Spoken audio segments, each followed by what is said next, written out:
Good afternoon, students. Today I will teach you third topics of the chapter number second of economics of 10th class. Today I will teach you historical change in sectors. Sectors में ऐतिहासिक परिवर्तन.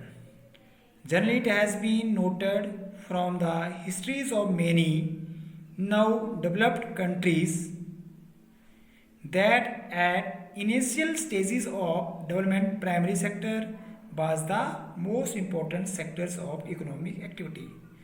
तो आमतौर पर हमने ये देखा है कि बहुत सारी विकसित देशों के इतिहासों से हमने ये पाया है कि प्रारंभिक अवस्था में डेवलपमेंट की प्रारंभिक अवस्था में प्राइमरी सेक्टर जो था वो आर्थिक एक्टिविटी में महत्वपूर्ण था. As the methods of farming, जैसे खेती के मेथड्स में परिवर्तन हो गया, and agriculture sector begin to prosper, और एग्रीकल्चर सेक्टर समृद्ध हो गया. It produce much a more food than before, इसने जो वो पहले से भी अधिक जो वो फूड है वो उत्पादित किया. Many people could now take up other activities, अब बहुत सारे लोग जो है वो दूसरी एक्टिविटीज में कार्य करने लग पड़े. There were increasing number of crafts person and traders, अब जो वो बहुत सारे शिल्पकारों और व्यापारियों की संख्या बढ़ना शुरू हो गई. Buying and selling activities increase many times, और क्रय और विक्रय की एक्टिविटी जो कई गुना बढ़ गई. बिसाइड इसके अतिरिक्त क्या होता है, there were also transporters, administrators, army extra, और लोग जो है वो आर्मी के रूप में, प्रशासक के रूप में, ठीक है, और ट्रांसपोर्टर के रूप में कार्य करना उन्होंने शुरू कर दिया. हाउएवर एट दिस स्टेज, लेकिन इस अवस्था में भी most of the goods produce were natural products. तो इस अवस्था में जो गुड्स प्रोड्यूस होती थी वो नेचुरल उत्पाद ही थे फ्रॉम द प्राइमरी सेक्टर, जो कि प्राइमरी सेक्टर से आया करता था.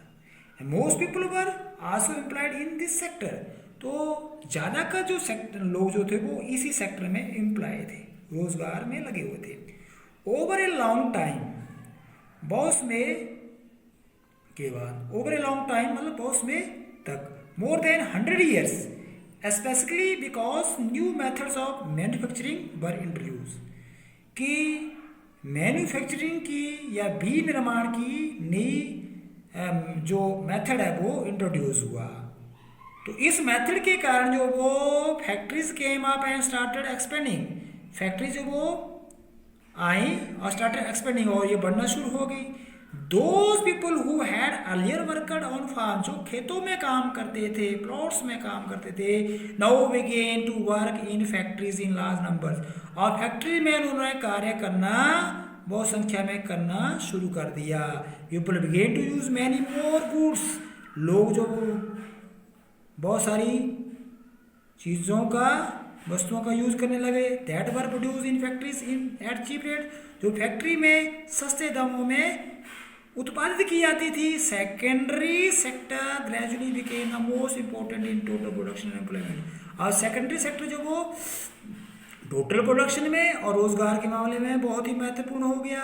Hence over time a shift had taken place, इस तरह से जो वो परिवर्तन में एक साथ होता गया. This means that the importance of sector had change, अब सेक्टरों की इम्पोर्टेंस में भी परिवर्तन शुरू हो गया. ठीक है. इन द पास्ट 100 years, बीते 100 वर्षों में, there has been a further shift, एक और परिवर्तन आया from secondary to tertiary sector in developed countries.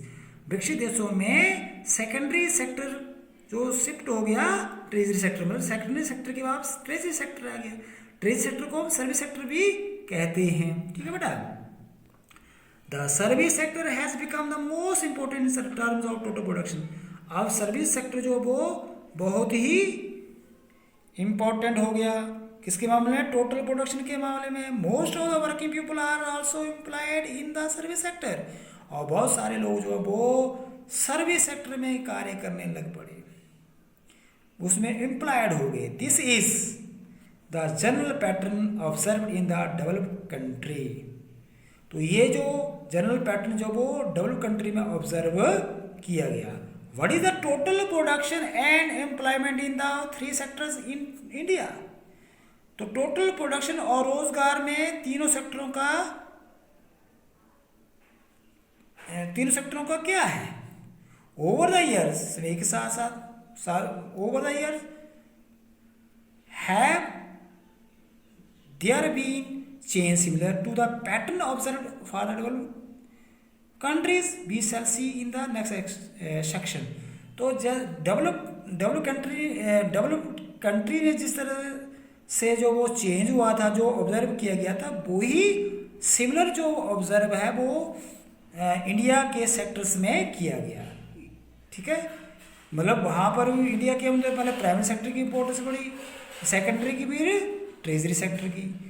तो यहाँ पर देखिए, अब we shall see the next section, इसके बारे में हम आगे देखते हैं, आगे पढ़ते हैं। अब देखिए बेटा, primary, secondary and tertiary sector in India. तो ग्राफ नंबर फर्स्ट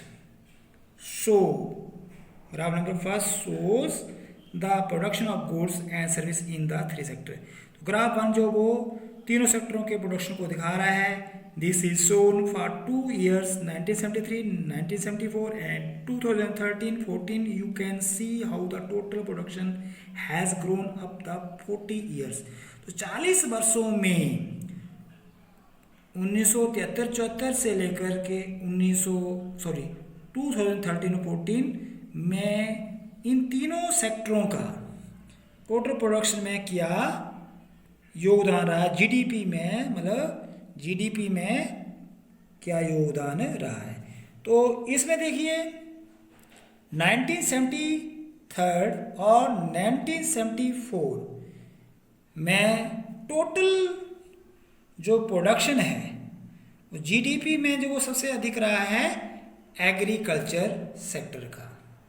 तो ये सेट शो कर रहा है कि 1973 और 1974 में जो टोटल प्रोडक्शन में जो सबसे योगदान रहा है एग्रीकल्चर सेक्टर का। इसमें क्वेश्चन बनता है which was the largest production sector in 1973 and 1974। तो दैट इज एग्रीकल्चर सेक्टर। अब कहते हैं which is the largest production sector in 13-14। 2013-14 में प्रोडक्शन किसमें सबसे ज़्यादा हुआ था, ट्रेजरी सेक्टर। तो दैट इज ट्रेजरी सेक्टर 2013 और 14 में हुआ था।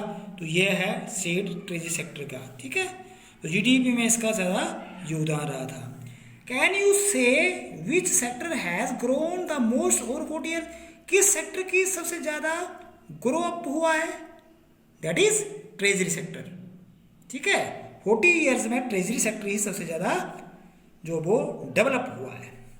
What was the GDP of India 13-14 में जो है वो जीडीपी इंडिया की क्या थी, 6.9%। ठीक है, अब बेटा आगे हम पढ़ेंगे rising importance of the tertiary sector in production over the 40 years between 1973, 1974, 2013-14 while producing and all the three sectors has increased। तो 73-74 और 13-14 में तीनों सेक्टर जो वो इंक्रीज हुए थे। ठीक है, इन सभी सेक्टरों का जो प्रोडक्शन इंक्रीज हुआ था। It has increase the most in the tertiary sector. लेकिन इनमें सबसे ज़्यादा सेक्टर जो इम्प्रूव किया वो ट्रेजरी सेक्टर ने किया। As a result in the year 2013-14 the tertiary sector has emerge as a largest producing sector in India replacing the primary sector. तो प्राइमरी सेक्टर को रिप्लेस करते हुए ट्रेजरी सेक्टर जो 2013 और 14 में जो वो एक बहुत बड़ा सेक्टर जो प्रोडक्शन के मामले में आगे आया। तो देखिए, why is the tertiary sector becoming so important in India? There could be seven reason. तो ट्रेजरी सेक्टर की इम्पोर्टेंस भारत में क्यों बढ़ी है? ठीक है, there could be seven reasons, कई इसके उदाहरण हैं, कई इसके कारण हैं। फर्स्ट, इन एनी कंट्री, एक किसी भी देश में several service such as hospital हो, चाहे एजुकेशन इंस्टीट्यूशन हो, चाहे पोस्ट एंड टेलीग्राफ सर्विस हो, police station, court, village administrative office, municipal corporation, defence, transport, banks, insurance companies, इन सभी की जरूरत रहती है, आर रिक्वायर्ड, सभी जरूरत रहती है। These can be consider as basic service, ठीक है, basic services in a developed country. तो किसी भी विकसित देश के लिए ये जो बेसिक सेवाएं होती हैं, ठीक है, अगर किसी देश ने डेवलपमेंट करना है, the government has to take responsibility for the provision of this service. तो इसके लिए जो वो सरकार जो वो इस सर्विस को प्रोवाइड करने की जिम्मेदारी लेती है। Second, the development of agriculture and industry leads to the development of service such as transport, trade, storage, and the like. As we have already seen, greater the development of the primary and secondary sectors, more would be demand for such service. तो इस paragraph का ये mean लिखता है कि अगर primary sector और secondary sector ने डेवलपमेंट करना है तो ट्रेजरी सेक्टर की बहुत ही इम्पोर्टेंस रहती है। सच है जैसे ट्रांसपोर्ट, ट्रेड, स्टोरेज, ठीक है, ठीक है। और अगर इसको प्राइमरी और सेकेंडरी को अगर डेवलप्ड होना है तो ट्रेजरी सेक्टर की सर्विस लेना बहुत आवश्यक है। Third, as income level rise, जैसे इनकम लेवल जो है वो राइज हुआ, ठीक है, इनकम लेवल जो है वो राइज हुआ, लोगों का people start demanding many more service like eating out, बाहर खाना शुरू कर दिया, होटलों में खाना शुरू कर दिया, रेस्तरां में खाना शुरू कर दिया, टूरिज्म में जाना शुरू कर दिया, देखा, शॉपिंग करना शुरू कर दिया, प्राइवेट हॉस्पिटल को यूज़ करना शुरू कर दिया, प्राइवेट स्कूल को यूज़ करना शुरू कर दिया, प्राइवेट स्कूल में पढ़ना शुरू कर दिया, प्रोफेशनल ट्रेनिंग लेने शुरू कर दी। You can see this change quite sharply in city. आप इस चेंज को हम सिटी में ज़्यादा देख सकते हैं कि इसमें सिटी में ज़्यादा चेंज हुआ है, स्पेशली इन बिग सिटी, बहुत सारे विशेषकर बड़ी सिटीज़ में। Fourth, over the past decade, तो पिछले दशकों से ही so certain new service such as those based on information and communication technology have become important and essential. तो पिछले दशकों से जो वो एक न्यू सर्विस की डिमांड होना शुरू हो गई है इंफॉर्मेशन एंड कम्युनिकेशन और टेक्नोलॉजी की, जो कि बहुत इंपॉर्टेंट बन गई है और आवश्यक भी हो गई है। The production of the service has been rising rapidly. तो इन सर्विस का जो प्रोडक्शन है वो अब राइज अप हो रहा है, ठीक है। However you must remember that not all of the service sector is growing equally. लेकिन हम फिर भी देख सकते हैं कि ये सेक्टर जो वो इक्वली ग्रो नहीं हुआ है। Service sector in India implies many different kinds of people।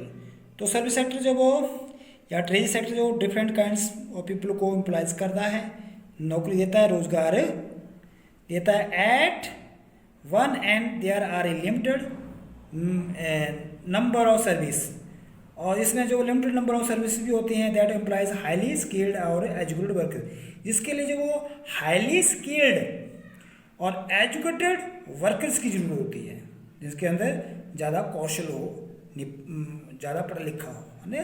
Eight the other end there are a very large number of workers, और दूसरी तरफ से हम देखें कि there are a very large number of workers engage in services. तो बहुत सारे लोग जो वो दूसरे वर्क्स में सेवाओं में लगे हैं, कार्यों में लगे हुए हैं, ऐसा चाहे स्मॉल शॉपकीपर्स, कोई स्मॉल शॉपकीपर्स के रूप में कार्य कर रहा है, तो कोई रिपेयर पर्सन्स के रूप में कार्य कर रहा है, ट्रांसपोर्ट पर्सन्स के रूप में कार्य कर रहा है। These people barely manage to earn a living, तो बड़ी मुश्किल से ये लोग अपना जीविका कमा पाते हैं। And yet they perform those service because no alternative opportunities for work are available. तो ये इसलिए काम करते हैं कि उनके लिए और कोई विकल्प जॉब करने का है ही नहीं। तो hence only a part of this sector is growing in importance. तो इस तरह से ये सेक्टर जो वो ग्रो कर रहा है और जो कि आवश्यक भी है। You shall read more about this is in the next sections. हम इसके बारे में अगले सेक्शन में पढ़ेंगे। Thank you very much. जय हिंद, जय भारत।